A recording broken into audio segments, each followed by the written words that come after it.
Assalamualaikum warahmatullahi wabarakatuh. Saya dari kelompok 4 yang beranggotakan saya Azkia Lailatul Hasanah, Sira Aisyah, dan Ikmal Maulana.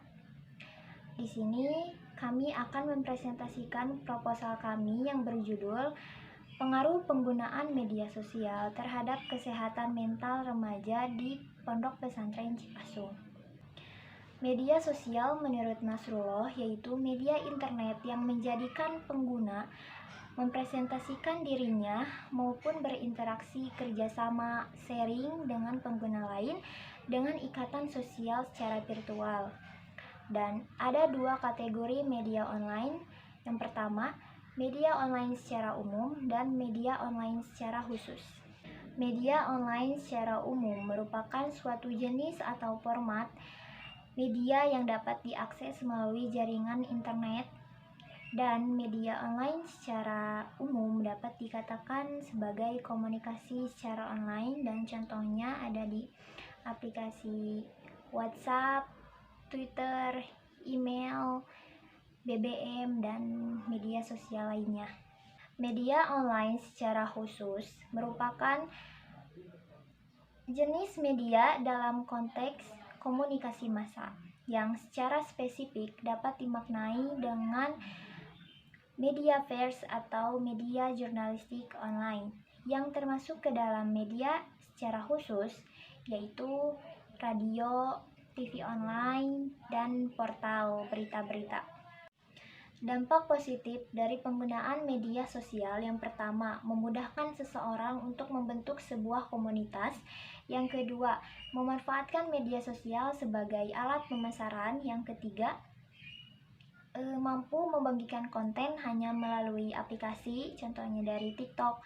Yang keempat, memudahkan untuk menyebarkan informasi dengan cepat. Yang kelima, memudahkan seseorang untuk berinteraksi dengan jarak jauh. Yang keenam, memudahkan pengguna untuk mencari konten-konten yang disukai oleh pengguna lain. Baik, selanjutnya adalah kesehatan mental. Kesehatan mental menurut Derajat 1983 merupakan suatu pengetahuan dan perbuatan yang memiliki tujuan untuk membentuk dan memanfaatkan segala potensi, bakat, pembawaan yang ada dengan semaksimal mungkin, sehingga memberikan kebahagiaan kepada diri sendiri dan orang sekitar dan mampu terhindar dari masalah gangguan penyakit jiwa. Menurut Bernard, kesehatan mental didefinisikan sebagai penyesuaian individu terhadap dirinya sendiri dan lingkungan sekitarnya dengan seefektif mungkin. Kebahagiaan tingkah laku, media sosial yang positif, serta kemampuan untuk menghadapi dan menerima kenyataan hidup yang dilaluinya. Dalam beberapa definisi di atas dapat diambil kesimpulan bahwa yang pertama, kesehatan mental dipandang sebagai sesuatu kondisi atau keadaan mental yang sehat. Yang kedua, kesehatan mental dipandang sebagai pengetahuan, perbuatan, bahkan seni untuk mencapai kondisi mental yang sehat. Yang ketiga, kesehatan mental dipandang sebagai aktivitas penyesuaian individu untuk memperoleh kondisi mental yang sehat. Kesehatan mental dipengaruhi oleh beberapa faktor. Yang pertama, faktor internal. Yang kedua, faktor eksternal.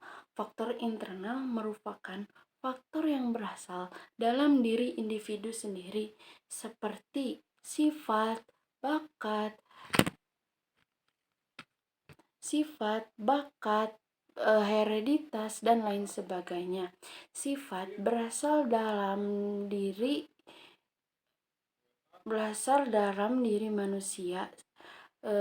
Contohnya adalah sifat lemah lembut, pemarah, dan jahat. Contoh dari bakat adalah bakat menyanyi, bakat menulis, akting, dan lain sebagainya. Sementara itu, yaitu aspek hereditas seperti turunan, emosi, potensi, intelektual, dan sebagainya. Kemudian, faktor eksternal merupakan faktor yang dipengaruhi dari luar individu. Contohnya, lingkungan hukum, politik, sosial, budaya, agama, dan pemerintah. Keluarga merupakan lingkungan pertama bagi seseorang yang baru lahir. Di antaranya, keluarga tersebut bayi dipengaruhi oleh ibu, ayah, kakek, nenek, dan orang-orang yang berada di sekitar bayi. Faktor eksternal yang berada di lingkungan seseorang akan berpengaruh pada kesehatan mental. Lingkungan yang baik akan berpengaruh pada kesehatan mental seseorang, sedangkan lingkungan yang buruk akan menciptakan mental yang buruk juga. Penggunaan media sosial dapat berdampak baik kepada penggunanya dalam aspek mental remaja, di antaranya kecemasan dan depresi. Kecemasan dalam bahasa Inggris berarti anxiety, yang berarti kecemasan. Dapat diartikan sebagai perasaan khawatir, cemas, gelisah, dan rasa takut muncul secara bersamaan. Biasanya diikuti dengan naiknya rangsangan suhu pada tubuh seperti jantung berdebar dan keringat dingin. Kecemasan dapat timbul sebagai reaksi terhadap bahaya, baik yang sungguh ataupun secara tidak nyata atau secara imajinasi. Kecemasan yang dimaksud merupakan kecemasan yang dimulai dengan keinginan seseorang untuk mengekspresikan diri yang tidak realistis dan ingin membentuk kemampuan yang tidak mampu dilakukan oleh orang tersebut, sehingga menimbulkan kecemasan bagi penggunanya. Media sosial juga seakan menjadi tempat untuk ajang penggunanya untuk mengapresiasikan diri dan memamerkan kegiatan sehari-hari. Hal tersebut menimbulkan gangguan mental berupa depresi kepada penggunanya. Banyak penggunanya merasa depresi, tertekan, hingga memutuskan untuk bunuh diri karena dipermalukan oleh pengguna lain di media sosial. Hal lain, depresi juga dipicu oleh kegagalan dalam membentuk sebuah keintiman dengan lawan jenis, seperti dalam percintaan. Pengguna lebih cenderung ingin menampilkan kesuksesan dibanding harus jujur dengan apa adanya. Dampak lain kecemasan dan depresi yaitu aktivitas kriminal.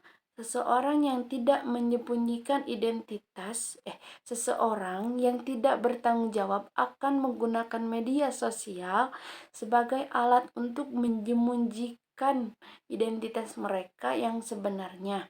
Mereka menggunakan media sosial untuk melakukan berbagai aksi kekejaman seperti bullying, perdagangan manusia, dan penipuan, serta berdagang obat-obatan terlarang.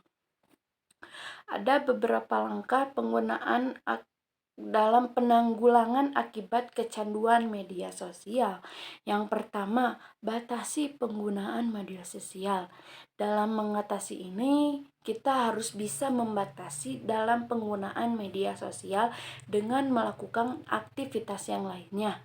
Yang kedua, cari informasi lain selain dari media sosial, seperti kita bisa menggunakan Google untuk mencari informasi-informasi yang terbaru. Yang ketiga, mencari kegiatan yang positif, seperti kita bisa melakukan jual beli online, kita bisa memasarkan produk kita untuk menghasilkan uang. Yang keempat, menggunakan media sosial dengan bijak. Membatasi pengguna media sosial bukan berarti mengurangi beraktivitas menggunakan media sosial. Menjadikan media sosial sesuatu hal yang negatif dalam menggunakan media sosial tentu memiliki manfaat apabila seseorang menggunakan media sosial tersebut dengan bijak. Yang kelima adalah cara ketika seseorang terus terpengaruh dengan media sosial, maka kita akan menghapus media sosial itu dalam handphone. Cara ini memang benar-benar ketika seseorang ingin melepas dari penggunaan media sosial. Caranya dengan menghapus dari handphone, kemudian tidak membeli paket data ataupun menghotspot pada seseorang. Berikut adalah cara mengelola stres yang baik agar tidak berujung kepada gangguan mental. Yang pertama, jangan oversharing atau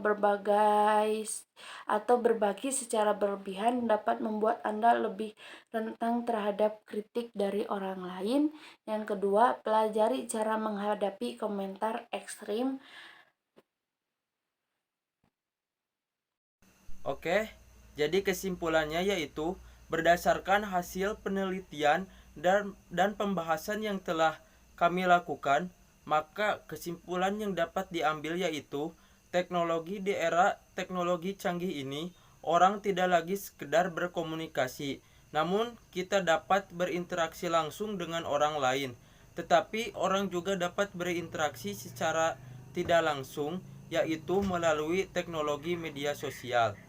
Media sosial adalah media internet yang memudahkan pengguna untuk berinteraksi dengan orang lain dan terhubung dengan orang lain secara online atau virtual. Di samping media sosial juga dapat sangat mempengaruhi perilaku penggunaannya, menyebabkan masalah mental. Salah satunya adalah gangguan kecemasan dan depresi yang mempengaruhi kesehatan mental penggunanya. Namun ada cara untuk menghentikan kecanduan media sosial, yaitu dengan membatasi penggunaan media sosial, mencari informasi di luar media sosial, mencari aktivitas positif, gunakan media sosial dengan bijak, dan putuskan dan hapus media sosial. Nah, sedangkan sarannya yaitu menyampaikan saran sebagai berikut. 1. Disarankan kepada para remaja agar dapat lebih mengurangi terhadap pemakaian media sosial. Yang selanjutnya, para remaja harus selalu ikut kegiatan di luar maupun di dalam pesantren atau kampus supaya psikologi mereka lebih terjaga dan tidak bergelut selalu dengan jejaring media sosial. Mungkin sekian presentasi yang dapat kelompok kami sampaikan. Wassalamualaikum warahmatullahi wabarakatuh. Damn.